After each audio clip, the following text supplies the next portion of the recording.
Salut, c'est Nico, j'espère que vous allez bien pour cette nouvelle vidéo à Danang. Dans cette vidéo on va parler de quoi? Enfin, il y a un petit peu la caméra, on va parler de choses, en fait, un petit peu des expériences que j'ai pu avoir, quelques expériences là que j'ai pu avoir au niveau des logements, taxis, supérettes, les choses comme ça qui est important de savoir. Donc je vais donner quelques exemples. Au passage, n'hésite pas, abonne-toi à la chaîne, mais également des likes hein, si tu aimes ce type de vidéo. Tu peux également t'abonner à la chaîne. Et je te mets également en lien dans la description des choses que je fais en ligne, des solutions que je propose sur mon site web, solutions digitales, qui permettent soit de démarrer une activité en ligne à différents moyens et qui permettent également d'avoir ce type de lifestyle. Alors on va parler dans un premier temps de taxi.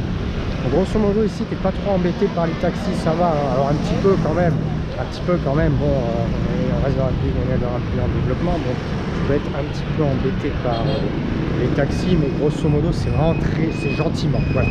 Tu vas jamais avoir un gros problème, un harcèlement sur un taxi ou quoi que ce soit. En fait, grosso modo les taxis, concrètement, si de temps en temps tu marches comme ça, tu peux avoir un petit grab, il s'arrête, il te demande s'il veut t'amener à un endroit gentiment, tu lui dis non et puis ça va pas forcément plus loin. Des fois ça arrive une fois de temps en temps, en fait tu as un local ou un petit papy qui est sur son scooter et en fait il s'arrête, enfin s'il voit que par exemple tu marches ou que tu cherches des trucs, il s'arrête et il dit ouais je peux t'aider, je peux t'amener quelque part si tu veux. Et tu vois, c'est genre le petit papy qui veut se faire un petit peu d'argent de poche et il serait prêt à t'amener quelque part sur son scooter. Bon, c'est pas méchant non plus. Donc moi après j'utilise essentiellement Grab.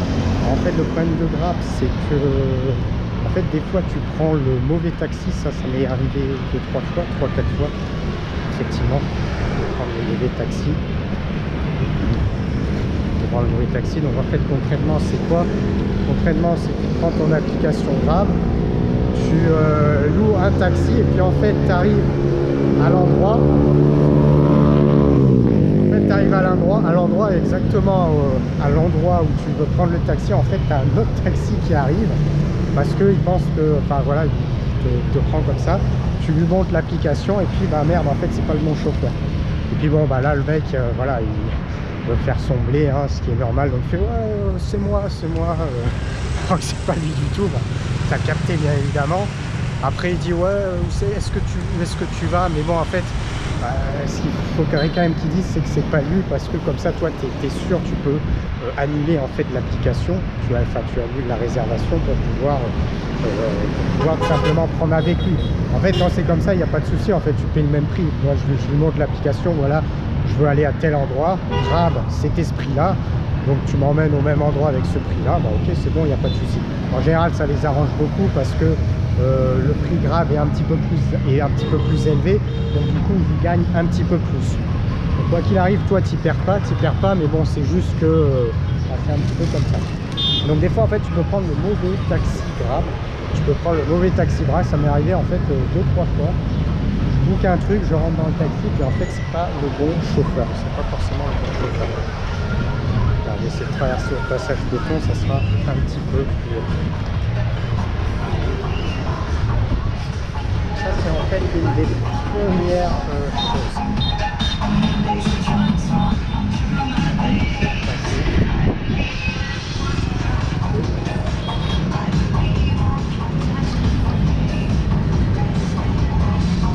Les passages piétons et fois en fait je me dis ça sert strictement à rien, parce que de toute manière ça change rien. Et là je me dis je vais traverser sur un passage piéton, mais en fait ça sert à rien parce que de toute manière personne s'arrêtera.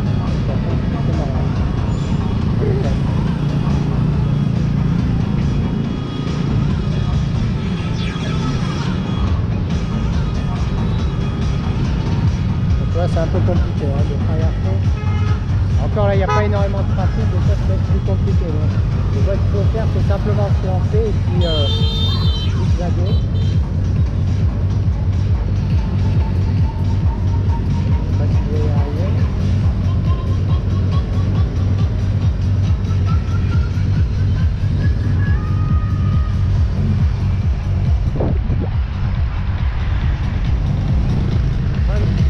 l'impression de jouer un petit peu ta vie. Parce que bon, quand tu as l'habitude, ça va, mais quand tu as l'habitude, tu te dis je vais me faire écraser. Donc ça, c'était le premier truc. Alors, deuxième chose, ça va être les hôtels. Deuxième chose, ça va être les hôtels. Alors,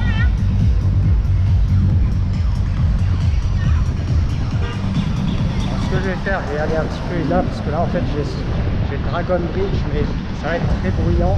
C'est déjà un petit peu bruyant, je vais plutôt aller sur cette zone-là. Donc deuxième chose, en fait, c'est les hôtels. Donc les hôtels, hein, faut pas s'attendre à un truc méga carré, faut pas s'attendre à avoir un reçu, hein, faut pas s'attendre à ces trucs-là. Ici, t'as pas ça. Donc quand tu payes main à la main, t'as pas de reçu. T'as rien qui prouve que potentiellement t'as payé. Si par exemple t'as réservé sur Booking, tu auras ton truc, mais t'as rien qui prouve en fait que tu as payé en tant que tel à l'hôtel.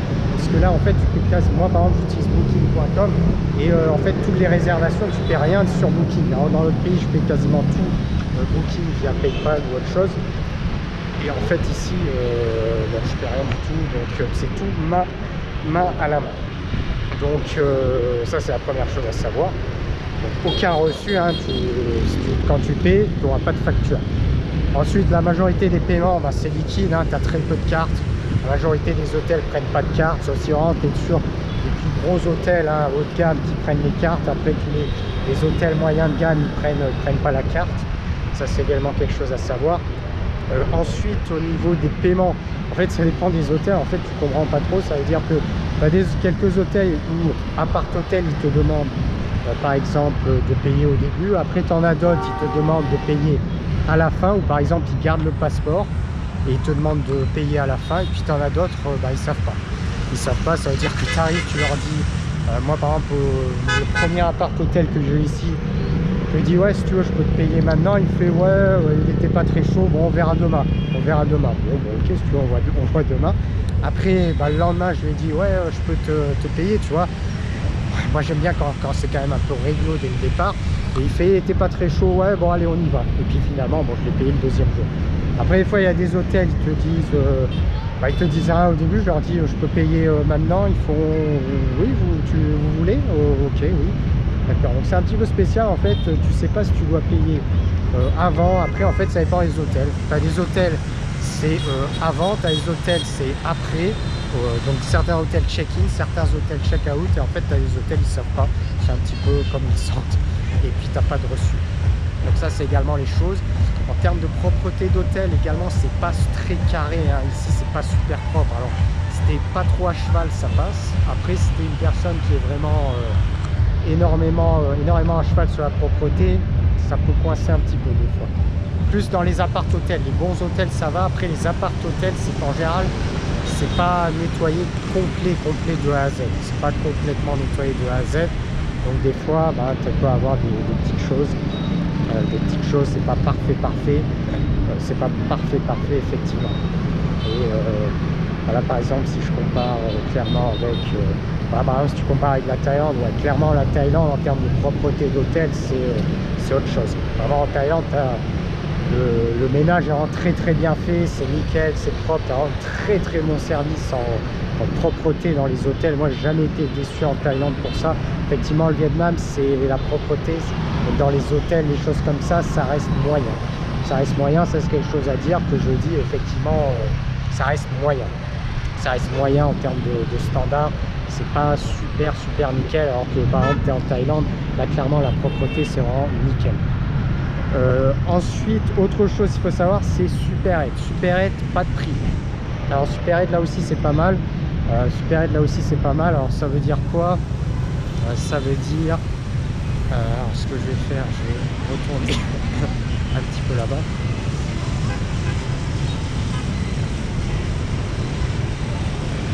Donc Super8, donc ici tu n'as pas de grande chaîne de Super8 comme dans d'autres pays d'Asie comme 7-Eleven, Family Mart. Donc ici en fait c'est plein de petites Super8 indépendantes, tu as quand même quelques chaînes, mais c'est voilà, c'est un petit peu tout le monde qui fait un petit peu ce qu'il veut, enfin sur mon point de vue extérieur. Après dans la réalité c'est peut-être pas forcément comme ça, mais tu vois énormément de différences de prix d'un truc à l'autre, d'un endroit à l'autre. Ça veut dire que des fois tu vois un produit il va sortir peut-être à 1 €, dans un autre magasin il va sortir à 2 €, c'est le même produit, tu sais pas trop pourquoi.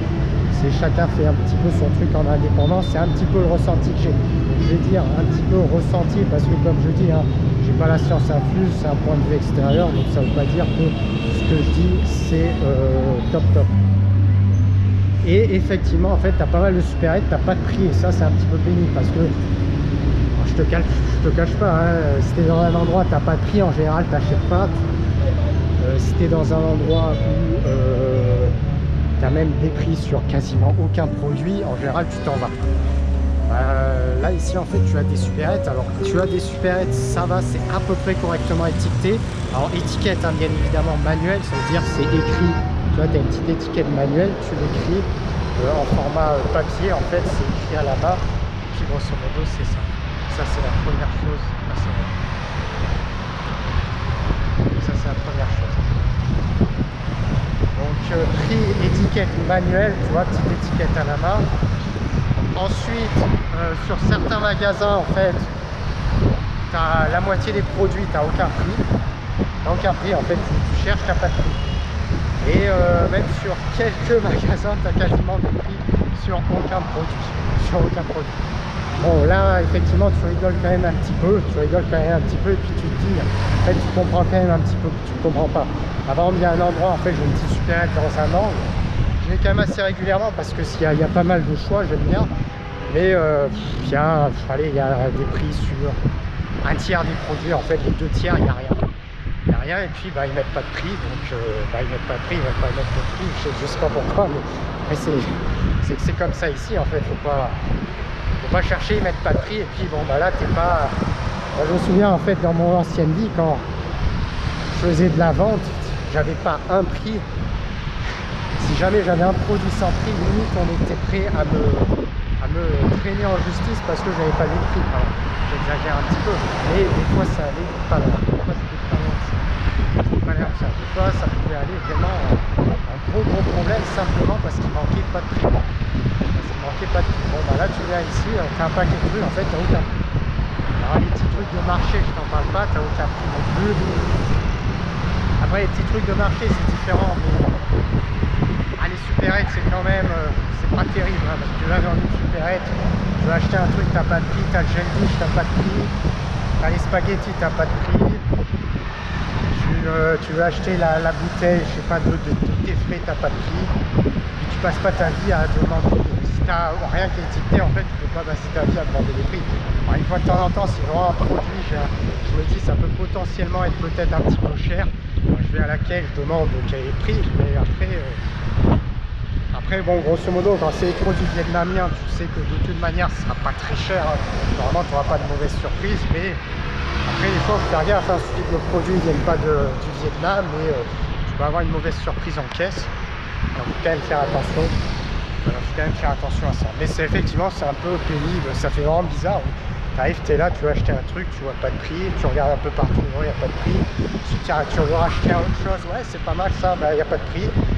Et tu veux racheter autre chose, il n'y a pas de prix encore. Et tu vas pas passer ta vie à aller en caisse et à demander le prix non plus. Donc c'est un petit peu pénible. C'est un petit peu pénible. Dans les endroits, t'as pas de prix, ça c'est vrai que c'est... Ouais, effectivement, j'ai un peu de mal ici, ça m'agace un petit peu, Alors là, ça va mieux, mais les premiers jours, ça m'a un petit peu agacé. Là, j'allais le soir, effectivement, j'avais envie de dire à la caissière, mais comment on fait pour acheter quelque chose s'il y a des prix nulle part? Oh, bah, bon, après, je l'ai pas dit, mais bon, mettre une petite étiquette, peut-être, ça peut être intéressant, mais bon, après, c'est comme ça, on va pas les chercher. Donc un autre type d'exemple, donc voilà, je t'ai donné un petit peu quelques petits exemples de choses que tu peux expérimenter ici. Donc bien évidemment c'est des choses de pays en voie de développement, il y a plein de choses, ça va être un peu comme ça. Donc il faut être au courant, pour pas avoir de mauvaises surprises. Alors le point positif c'est que ça va pas forcément t'impacter, ça va pas forcément énormément t'impacter mal en fait en tant que tel. Ça veut dire que quand par exemple tu n'as pas de reçu dans les hôtels, en fait, tu ne te fais pas entuber, tu vas pas te faire entuber, c'est pas le problème.